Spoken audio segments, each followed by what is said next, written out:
Well, I think Trump overall has got the system scared. The Bilderberg Group coming out and the Financial Times London saying defeat him because he does scare them. They don't know who he is, and they think he actually wants the power, and they've already got it.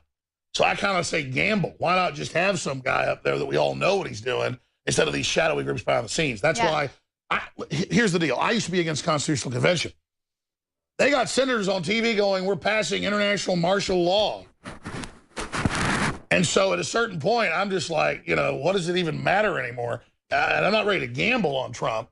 It's just that he's doing saying a lot of things that I agree with, but that remains to be seen. Yeah, I would love someone to print out that Financial Times article for me just to kind of read off some of the things. I mean, it was insane what he was calling for. It was like a coded message to the elite. We need someone in there. Well, it said the super class, the super elite, these are quotes, need to stop Trump. He's riling up all of the people that we've been trying to suppress is what is the gist of the thing. Yeah, in fact, I meant to get that. Well, you guys try to pull that up and maybe put it, we don't want to put it over Trump, but we want to put it over Dano on Fox. I'm not being mean. Does this look like Dano? He said, it looks like Dano. Welcome, Dano. You know, we got you. I admit it, I robbed the bank. That's right. I'm McGarrett. Welcome, Dano. So... You're gonna have to pull that. I need a side-by-side because I don't know who you're talking about. Well, so you're a little bit younger, but the point is that there it is. State leader surprises lawmakers or Senate leader. Here we go. Among his close friends, many influential central bankers, and his editorial is called "The Economism," which they've been doing everything to domesticate us with the nanny state to kill the people with the pitchforks going after Frankenstein's castle. Yeah. And so everything they've done. And check this out. Even Rush Limbaugh, right? He just said today he is now... Debates like when Rand Paul broke off, he did his own thing. I am happy to see the candidates, regardless how I feel about their positions, breaking off and doing their own thing and saying that we don't need your mainstream media narrative to get our messages out. We can do our Facebook missions. We can rent a ballroom and have our own event. And I think that's great. Live. You know, did you ever... I know that you always say this, so you truly believed in your lifetime you would see the fall of the establishment. But we are witnessing it right now. I mean, it is happening. And it is due to the internet. This is why they want to control it. This is why they want to shut it down. They don't want those alternative voices out there that are stealing the narrative and throwing it in their face, doing the live news and analysis. Well, look at you. You're smarter and better looking than Megyn Kelly. I'm not just saying that. You're like 10 times better looking than her. So much, Chris. Take action. That's what it's all about. Yeah. That's why I do around here. You do me too. We don't need to really do more, you know, because it's just real. Yeah. Good job, Richard. I want to come back to you. You can go scoon around, get a new position, find some folks you want to talk to. Tell folks line up if they want to be on international media. We're going to come back to you in about 10 minutes. I'm going to talk to Jakari, Leanne, and more with Kit Daniels, more with McBreen, and then we're not covering Chris Christie, and we've already seen 8 of these debates. Right. Trump did something different. We're going to go back to Joe Biggs here briefly via phone. Yep. There you go, Joe. Joe.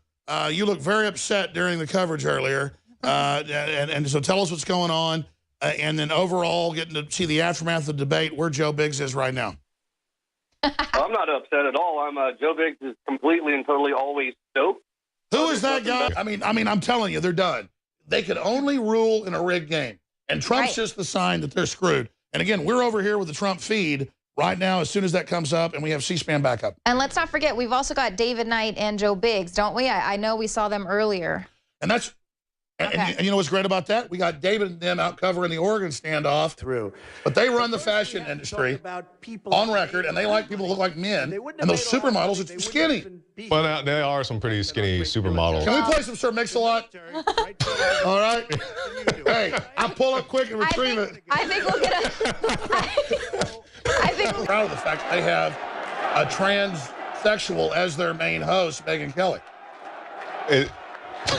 What in the world? Pun intended. Let's go ahead and go and see what David Knight has to say. We just know Hillary's bad. We know the others are bad. I'm not even saying fix everything at the federal level. We had Stone on at 2 o'clock. Well, that's important. And he just talked to Trump and said they're going to be there, yeah. Well, that's important because a lot of the evangelicals were going for Huckabee. They're bringing Huckabee up. Let's put him on. Let's put Huckabee on. We'll come right back to you.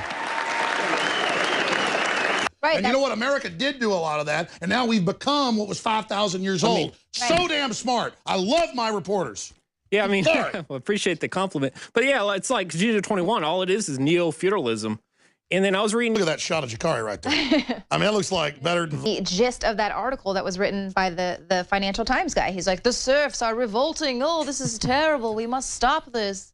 Yeah, another thing I want to point out is. Yeah! Richard Reeves, Infowars.com reporter in Iowa. There joining us via video Skype for all the viewers and radio listeners out there. Richard Reeves, thank you, my friend.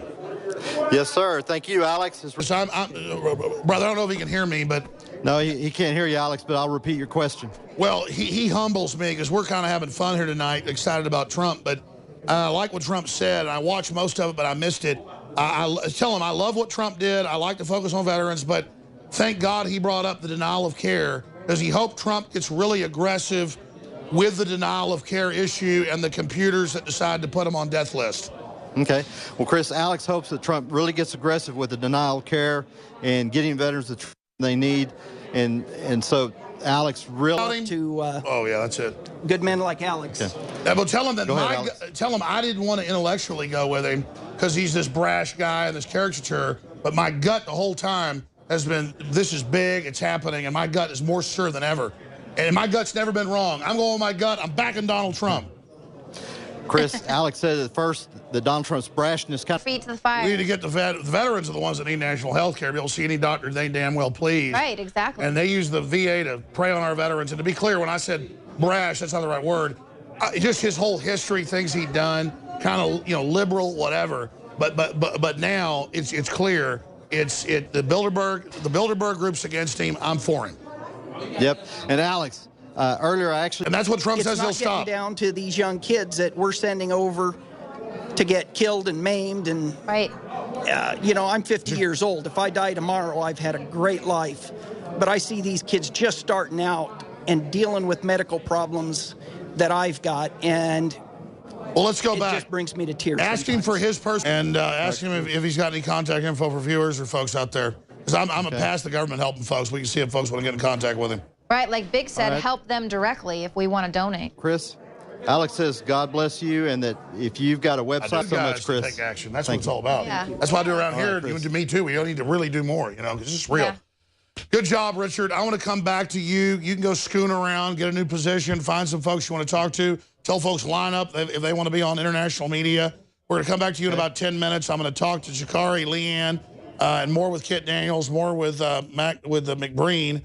And then we're not covering Chris Christie, and we've already seen 8 of these debates. Right. Trump did something different. We're going to go back to Joe Biggs here briefly via phone. Yeah. There you go, Joe. Joe, you look very upset during the coverage earlier. And so tell us what's going on. And then overall, getting to see the aftermath of the debate, where Joe Biggs is right now. I'm not upset at all. Joe Biggs is completely and totally always stoked.